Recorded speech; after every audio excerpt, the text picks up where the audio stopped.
ভয় জিনিসটা আসলে কিভাবে কাজ করে? একটা ভালো ভূতের গল্প কিভাবে আমাদের শির দাঁড়া দিয়ে একটা ঠান্ডা স্রোত বইয়ে দেয়। আজ আমরা রাতের ডাক নামের একটি চিলিং বাংলা ভূতের গল্পের ব্যবচ্ছেদ করব। চলুন দেখি কিভাবে শব্দ দিয়ে লেখক আমাদের মনে নিখুঁতভাবে আতঙ্ক বুনে দেন। সাধারণত গল্প যেখানে শেষ হয় সেখান থেকেই আমাদের আজকের আলোচনার শুরু। এই একটা বাক্যই কিন্তু পুরো গল্পের নির্যাসটা ধরে রেখেছে।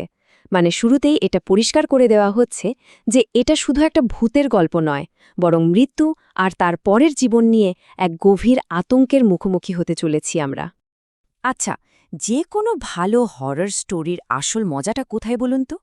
শুরুতেই ওই যে একটা অস্বস্তিকর পরিবেশ তৈরি করা হয়, ছোট ছোট অদ্ভুত সব ডিটেলস দিয়ে সন্দেহের বীজ বুনে দেওয়া হয়, সেটাই তো গল্পের আসল ভিত্তি। চলুন দেখি এই গল্পে সেটা কিভাবে করা হলো। গল্পের দুই মেন ক্যারেক্টার করিম আর রতন, একেবারে যাকে বলে মুদ্রার এপিটোপিট। করিম হচ্ছে পোড় খাওয়া অভিজ্ঞ একজন মানুষ, যে এসবে ভয় ডর পায় না, ভাবে সবই মনের ভুল।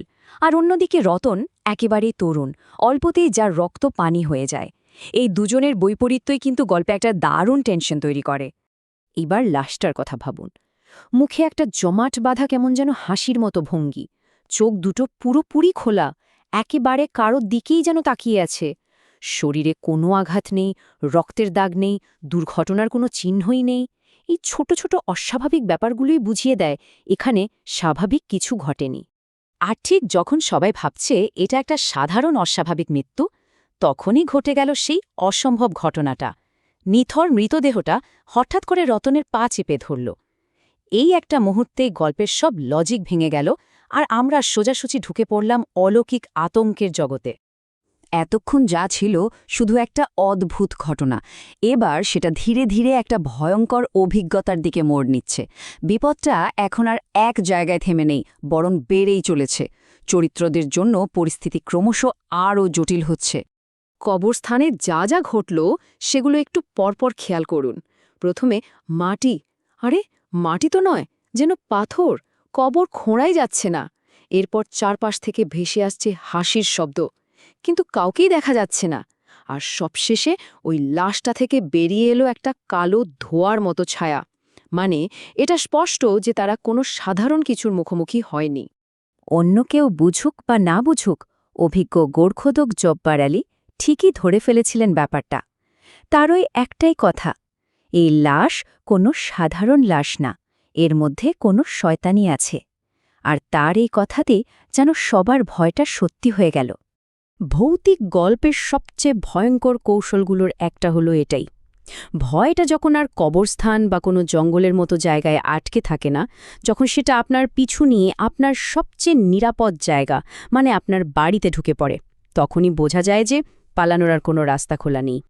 মজার ব্যাপার হলো ওই অশুভ শক্তিটা কিন্তু দুজনের সাথে দুই রকম আচরণ করছিল। করিম, যে কিনা কিছুই বিশ্বাস করতে চায় না, তাকে দেওয়া হলো একেবারে বাস্তব প্রমাণ, দরজায় টোকা, ভেজা পায়ের ছাপ। আর রতন, যে আগে থেকেই ভয়ে আধমরা, তাকে দেওয়া হলো মানসিক চাপ, ঘাড়ে ঠান্ডা নিঃশ্বাস, ফিসফিসানি। ভাবা যায়? আর এরপরেই আত্মাটা প্রথমবার মুখ খোলে, সরাসরি জানিয়ে দেয় তার উদ্দেশ্যটা কি। সে বলছে, তোরা আমাকে ভুল জায়গায় কবর দিয়েছিস, আমার কাজ এখনো শেষ হয়নি।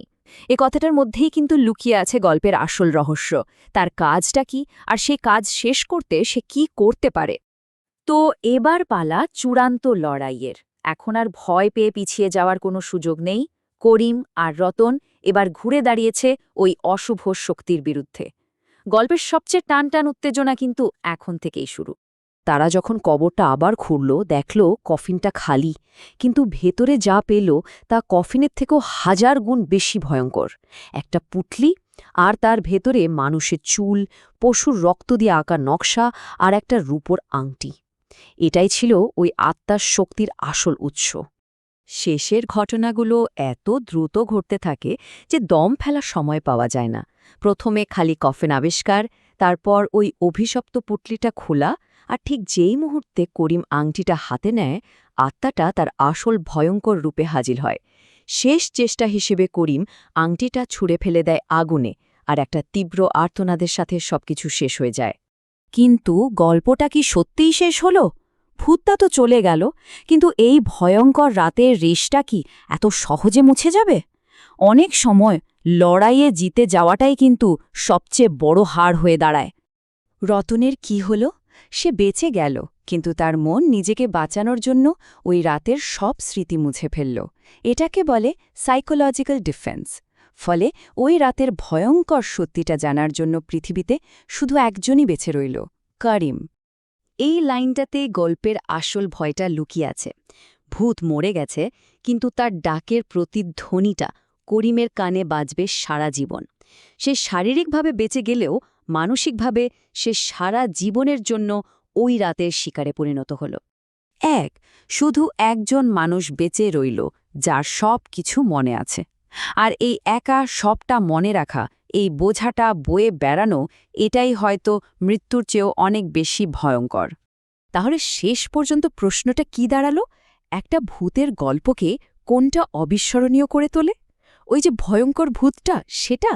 নাকি সেই ভূতটা চলে যাওয়ার পর যে শিক্ষাটা বা যে স্মৃতিটা আমাদের মনে থেকে যায়, সেটা?